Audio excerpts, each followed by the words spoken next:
Le jeune talibé de 13 ans est mort d'un traumatisme crânien suite à une hémorragie interne. Également dans cette édition, la réaction du directeur exécutif de l'ONG 3D suite à la décision du chef de l'État de suspendre les acquisitions de véhicules de fonction. Moundiaye Cissé réclame des sanctions contre ceux qui ont transgressé les dispositions réglementaires. La CEDEAO et l'UEMOA en croisade contre le déficit d'infrastructures qui impacte les échanges commerciaux intra-africains. Première étape, un séminaire qui réunit les différents acteurs à Dakar. Ce sont là les titres de développement dans un moment.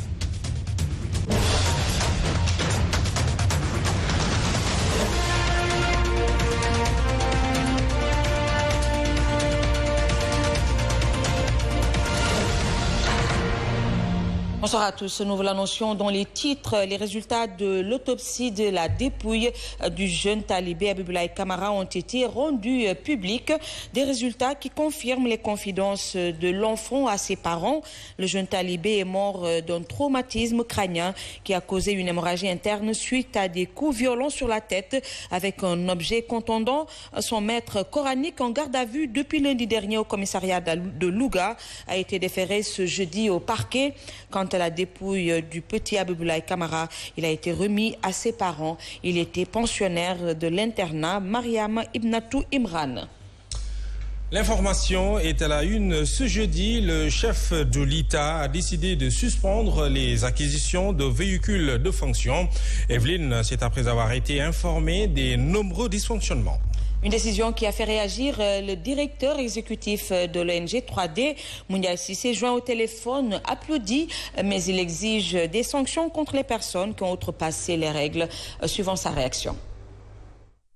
Aujourd'hui, le fait que des gens passent outre la décision du président de la République, je pense que c'est bien de davantage formaliser cela à travers le Conseil des ministres et peut-être à travers peut-être un décret, mais il faudrait d'abord sanctionner tous ceux qui sont passés outre, n'est-ce pas, la décision du président de la République. Tous ceux aujourd'hui qui sont incriminés dans cette affaire devraient être sanctionnés. Maintenant, devait à l'avenir à une application rigoureuse des décisions du chef de l'État. Donc, c'est bien aujourd'hui, de façon ferme et rigoureuse, qu'il réaffirme sa volonté d'aller dans le sens de la rationalisation des dépenses publiques, parce que cette décision entre dans le sens de la rationalisation des dépenses publiques, mais entre dans le sens également d'une plus grande efficacité de la dépense publique. Mais il faudrait qu'on évite de verser dans un régime de permissivité et d'impunité dans ce pays. Tous ceux qui sont incriminés dans cette affaire devraient être sanctionnés, ne serait-ce qu'en guise d'exemple. Donc, dans un premier temps, c'est bien ce que le président de la République a fait en étant beaucoup plus ferme et rigoureux sur cette question avec cette décision prise hier en Conseil des ministres. Ça, c'est mais il devrait également penser à sanctionner tous ceux qui sont incriminés dans cette affaire. Et nous parlons à présent du sit-in ce matin des nouveaux bacheliers non orientés. Ils se sont retranchés au couloir de la mort après justement l'interdiction de leur marche par le préfet de Dakar. Cette manifestation, c'est pour exiger leur orientation dans les universités publiques au même titre que leurs camarades. Un autre sit-in est prévu dans les prochains jours, cette fois-ci devant le ministère de l'Enseignement supérieur. C'est ce que nous disent Tidiane Diallo et Babacar Sow. Ils ne demandent que d'être orientés dans les universités publiques. Les bacheliers non orientés haussent le ton. Pape Abdoulaye Touré. Ouais, depuis quand? Depuis des mois, ils ont reçu la promesse du ministre de l'Enseignement supérieur, Cheikh Omar Anne, voilà, depuis le mois de juillet, d'orienter tous les nouveaux bacheliers, alors que c'est un droit, parce que chaque nouveau bachelier a un droit à l'orientation. Le collectif déplore aussi l'attitude du préfet de Dakar qui a interdit la marche. Pas au préfet de Dakar de nous dire ce qu'on doit faire. Nous sommes des Sénégalais et des citoyens sénégalais lambda. Donc si nous voulons tenir une marche pacifique, donc ce n'est pas à lui de nous dire ce qu'on doit faire réellement. Un sitting devant le ministère de l'Enseignement supérieur est prévu dans les prochains jours pour fustiger le comportement du ministre. Nous n'hésiterons pas de tenir un sitting devant le ministère de l'Enseignement supérieur pour contester et pour dénoncer cette situation déplorable.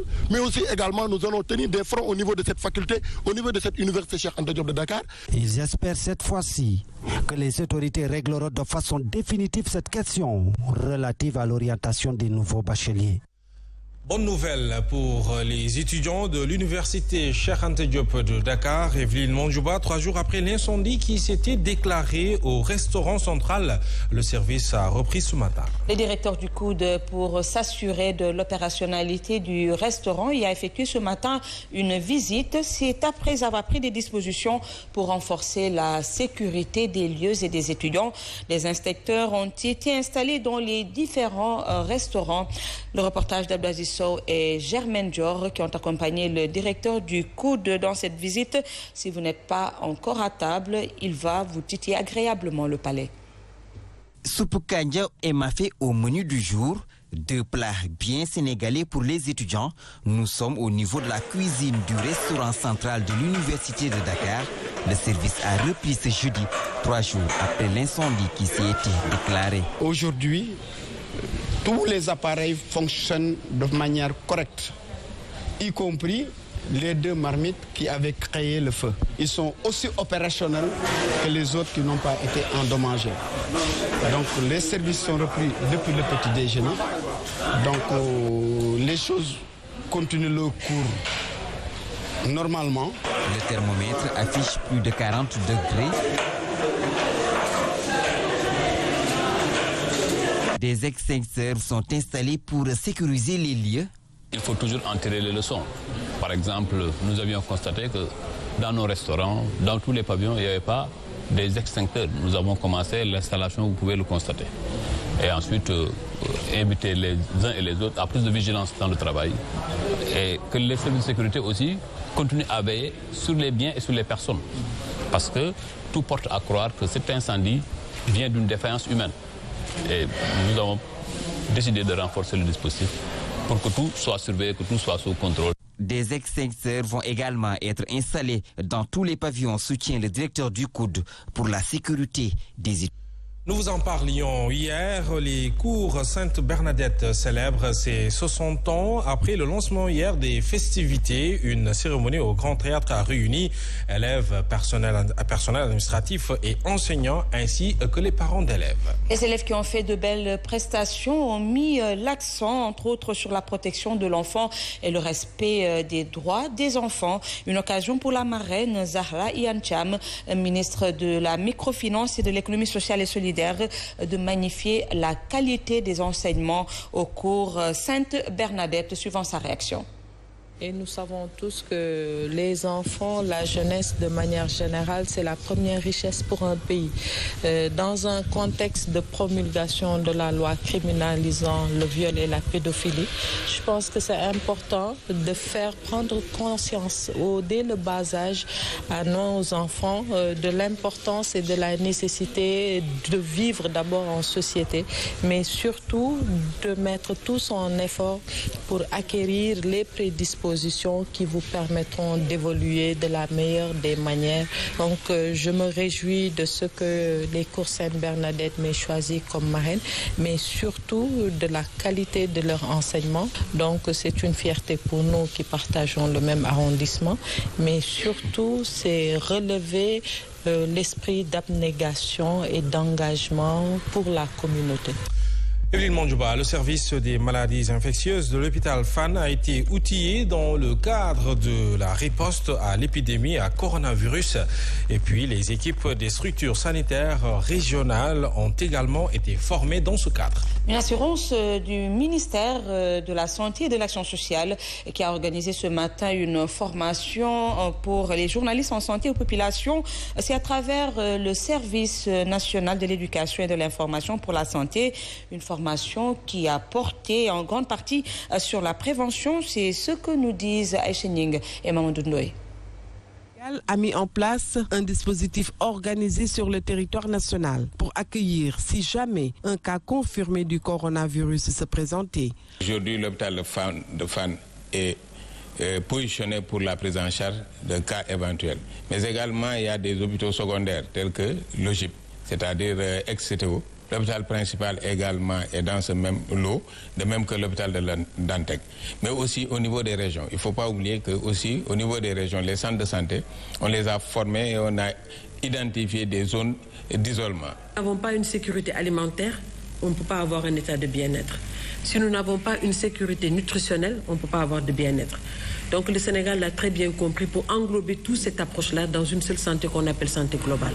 Pour savoir comment gérer les rumeurs et partager la bonne information, les journalistes en santé et population ont suivi une session de formation. Nous avons eu la bonne information et éviter quand même les rumeurs par-ci et par-là, pouvoir distinguer la bonne information. Cet atelier nous a permis quand même de vérifier l'information, de savoir ce que c'est le coronavirus et de pouvoir le traiter comme une maladie.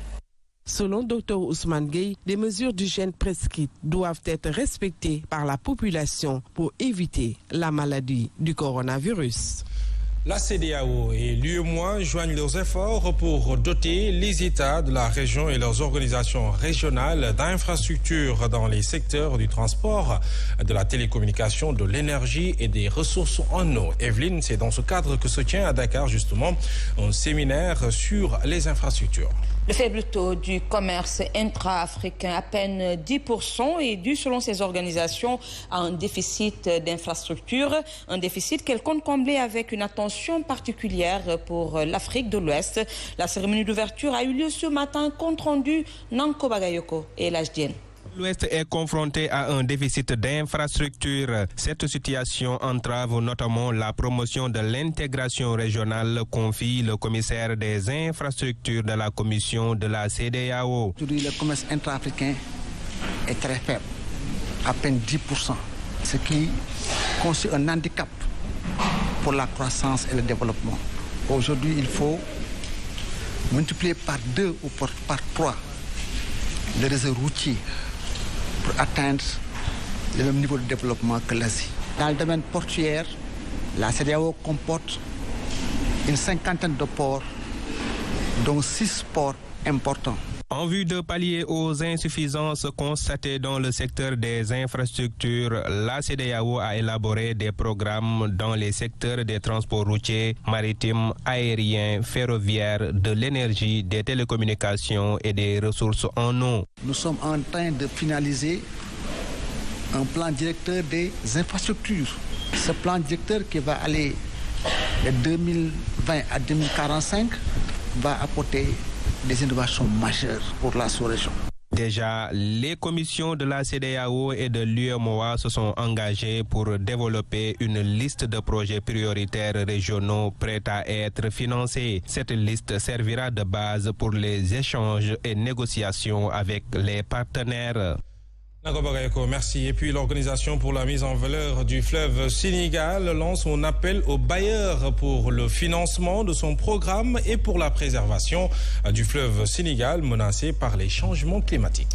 Un appel du haut-commissaire de l'OMVS qui recevait ce matin la visite du ministre de l'Eau et de l'Assainissement. Serine Baïtiam est allé s'enquérir des projets en cours et rencontrer le personnel de l'OMVS qui, à ses yeux, accomplissent un travail au nom des États membres, suivant le compte-rendu de Mamba Ndiaye. Plus d'action pour la mise en œuvre des programmes. Un appel du Haut-Commissariat de l'OMVS à l'endroit du nouveau président du Conseil des ministres de la dite organisation. Gestion au quotidien d'une ressource en eau qui est vulnérable. Le fleuve Sénégal est un fleuve sahélien soumis à de très fortes pressions dues aux aléas climatiques. Et également, la mise en œuvre des programmes, des projets d'infrastructure requiert beaucoup de mobilisation de financement. Le socle est là, il est solide. Mais il faut que le rythme de mise en œuvre des programmes s'accélère. Invite, qui n'est pas tombé dans l'oreille d'un sourd, le ministre de l'Assainissement et de l'Eau rassure. Le volet aménagement hydro-agricole a vu le jour. Le volet hydroélectricité a vu le jour.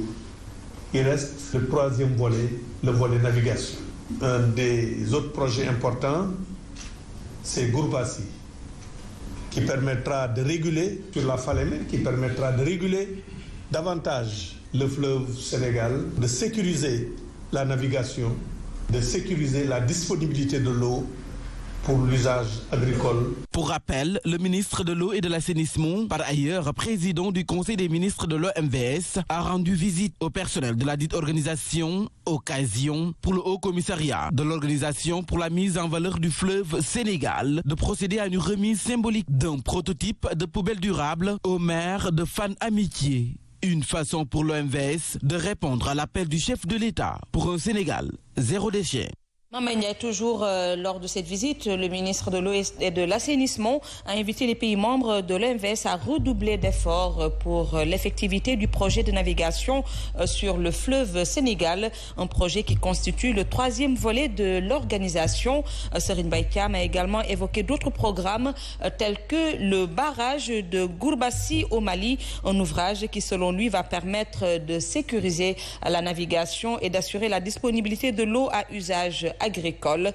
Un autre programme de l'OMVS qui a retenu son attention, c'est l'aménagement hydroélectrique de Koukontamba en Guinée-Conakry qui doit se réaliser sur le Bafing, principal affluent du fleuve Sénégal.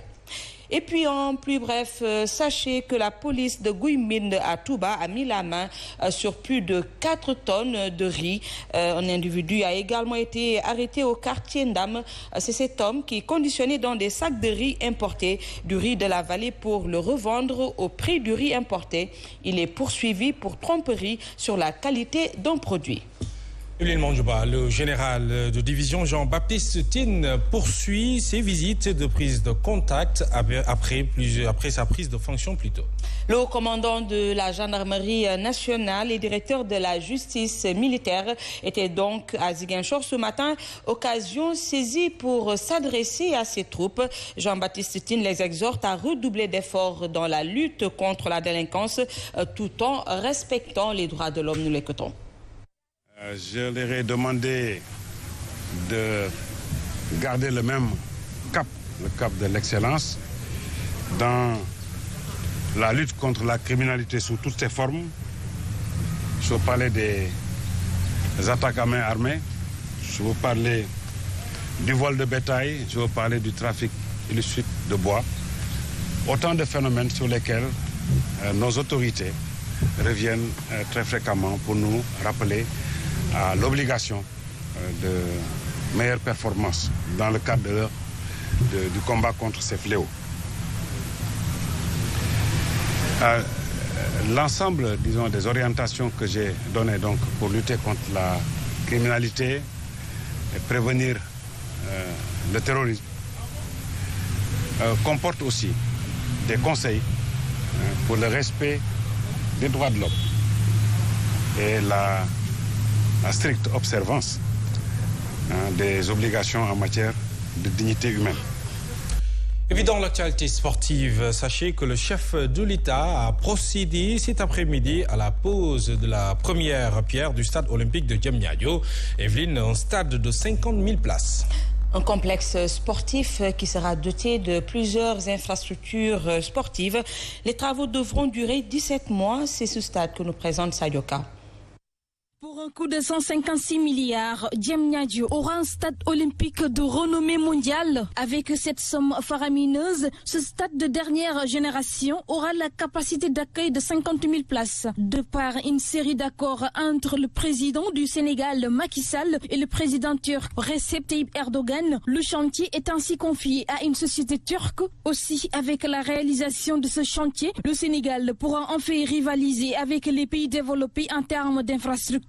Car ce stade moderne aura 2 stades d'entraînement dont l'un sera équipé d'une piste d'athlétisme et d'une tribune de 2000 places. Le stade olympique de Diamniadio sera autonome et alimenté par une centrale d'énergie solaire d'une puissance de 2 MW. Cette infrastructure sportive aura une loge présidentielle de VIP, une tribune de presse de plus de 1500 sièges et de 40 postes de commentateurs. À cela s'ajoute un système de climatisation performant et d'équipement audiovisuel de haute définition.